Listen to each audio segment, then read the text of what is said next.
ఆంధ్రప్రదేశ్ రాష్ట్రంలో ఉమ్మడి చిత్తూరు జిల్లాలో మొత్తం 14 కాన్స్టిట్యూన్సీలు ఉన్నాయి. ఈ 14 కాన్స్టిట్యూన్సీల్లో కాన్స్టిట్యూన్సీలో ఏ పార్టీ గెలుస్తుంది, కాన్స్టిట్యూన్సీలో ఏ పార్టీ ఓడిపోవడానికి అవకాశం ఉంది, మొత్తం మీద ఈ కాన్స్టిట్యూన్సీల్లో అధిక కాన్స్టిట్యూన్సీలో ఏ పార్టీ గెలవబోతుందని తెలుసుకునే ప్రయత్నం మనం చేద్దాం. ముందుగా తంబాలపల్లె. ఈ తంబాలపల్లె కాన్స్టిట్యూన్సీలో వైఎస్ఆర్సీపీ పార్టీ నుండి పెద్దిరెడ్డి ద్వారకానాథ్ రెడ్డి గారు పోటీ చేస్తున్నారు. టీడీపీ నుండి జయచంద్ర రెడ్డి గారు పోటీ చేస్తున్నారు. ఈ తంబాలపల్లె కాన్స్టిట్యూన్సీలో 100కి 100 రూపాయలు టీడీపీ అభ్యర్థి అయినటువంటి జయచంద్రారెడ్డి గారు గెలుస్తున్నారు. పీలేరు. ఈ పీలేరు కాన్స్టిట్యున్సీలో వైఎస్ఆర్సీపీ పార్టీ అభ్యర్థి అయినటువంటి చింతల రామచంద్రారెడ్డి గారు పోటీ చేస్తున్నారు. అలాగే టీడీపీ పార్టీ నుండి నల్లారి కిషోర్ కుమార్ రెడ్డి గారు పోటీ చేస్తున్నారు. పీలేరు కాన్స్టిట్యున్సీలో 100కి 100 రూపాయలు టీడీపీ పార్టీ అభ్యర్థి అయినటువంటి నల్లారి కిషోర్ కుమార్ రెడ్డి గారు గెలుస్తున్నారని చెప్పవచ్చు. మదనపల్లె. ఈ మదనపల్లె కాన్స్టిట్యున్సీలో వైఎస్ఆర్సీపీ పార్టీ నుండి నజీర్ అహ్మద్ గారు పోటీ చేస్తున్నారు. టీడీపీ పార్టీ నుండి బాషా గారు పోటీ చేస్తున్నారు. అయితే ఈ మదనపల్లి కాన్స్టిట్యున్సీలో ఇదమిద్దంగా ఎవరు గెలుస్తారని ఖచ్చితంగా చెప్పలేము. బట్ కొంత ఎడ్జ్ అనేది టీడీపీ పార్టీ అభ్యర్థి అయినటువంటి బాషా గారికి ఉందని చెప్పవచ్చు. పొంగనూరు.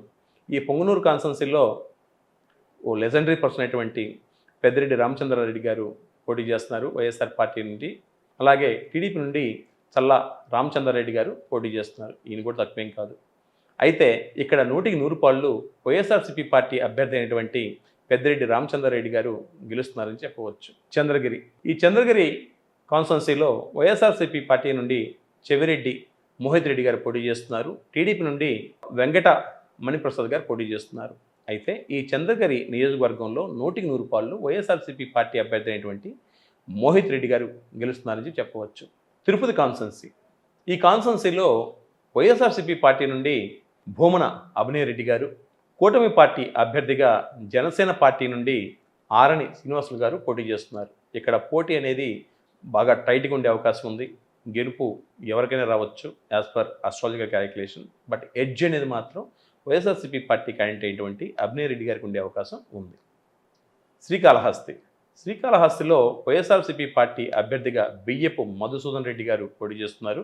టీడీపీ నుండి బొజ్జల వెంకట సుధీర్ గారు పోటీ చేస్తున్నారు. ఈ శ్రీకాళహస్తి కాన్స్టిట్యున్సీలో 100కి 100 రూపాయలు టీడీపీ అభ్యర్థి అయినటువంటి సుధీర్ రెడ్డి గారు గెలవబోతున్నారు. సత్యవేడు. ఈ సత్యవేడు కాన్స్టిట్యున్సీలో వైఎస్ఆర్సీపీ పార్టీ అభ్యర్థిగా నూకతోటి రాజేష్ గారు పోటీ చేస్తున్నారు. టీడీపీ అభ్యర్థిగా కోనేటి ఆదిమూలం గారు పోటీ చేస్తున్నారు. ఇక్కడ ఇదమిద్ద ఖచ్చితంగా వీళ్ళు గెలుస్తారని నేను చెప్పలేను. బట్ కొంత ఎడ్జ్ అయితే మాత్రం టీడీపీ క్యాండిడేట్ అయినటువంటి కోనేటి ఆదిమూలం గారికి ఉందని చెప్పవచ్చు. నగరి కాన్స్టిట్యున్సీలో ఆర్కే రోజా గారు మంత్రి గారు పోటీ చేస్తున్నారు. అలాగే టీడీపీ నుండి గాలి భానుప్రకాష్ గారు పోటీ చేస్తున్నారు. ఈ నగరి కాన్స్టిట్యున్సీలో 100కి 100 రూపాయలు టీడీపీ క్యాండిడేట్ అయినటువంటి గాలి భానుప్రకాష్ గారు గెలుస్తున్నారని చెప్పవచ్చు. గంగాధర్ నెల్లూరు కాన్స్టిట్యున్సీ. ఈ కాన్స్టిట్యున్సీలో వైఎస్ఆర్సీపీ పార్టీ నుండి కలత్తూర్ కృపాలక్ష్మి గారు పోటీ చేస్తున్నారు. అలాగే టీడీపీ నుండి విఎం థామస్ గారు పోటీ చేస్తున్నారు.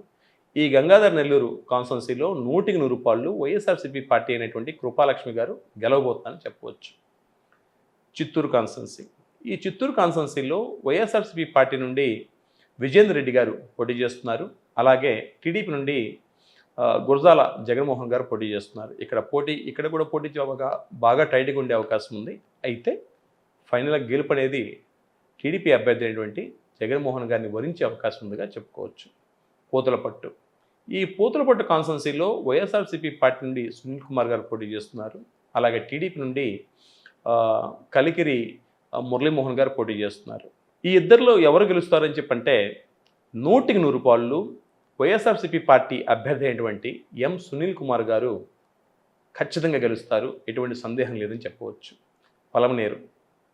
ఈ పలమనేరు కాన్స్టిట్యున్సీలో వైఎస్ఆర్సీపీ పార్టీ నుండి వెంకటేష్ గౌడ్ గారు పోటీ చేస్తున్నారు. టీడీపీ పార్టీ నుండి ఎన్ అమర్నాథ రెడ్డి గారు పోటీ చేస్తున్నారు. ఈ పలమనేరు కాన్స్టిట్యున్సీలో టీడీపీ అభ్యర్థి అయినటువంటి అమర్నాథ్ రెడ్డి గారే గెలవబోతున్నారు. ఇకపోతే చివరిగా మాజీ ముఖ్యమంత్రి వర్యులు తెలుగుదేశం పార్టీ అధినాయకులు నారా చంద్రబాబు నాయుడు గారు టీడీపీ పార్టీ నుంచి పోటీ చేస్తున్నారు. వైసీపీ నుంచి కేఎస్ భరత్ గారు పోటీ చేస్తున్నారు. ఈ కాన్స్టిట్యున్సీలో టీడీపీ తరపు నుంచి పోటీ చేస్తున్నటువంటి నారా చంద్రబాబు నాయుడు గారు అత్యధికమైన మెజార్టీ అనగా కనీసం 30,000 పైచిలకు మెజార్టీతోటి గెలవబోతున్నారని చెప్పుకోవచ్చు. ధన్యవాదాలు.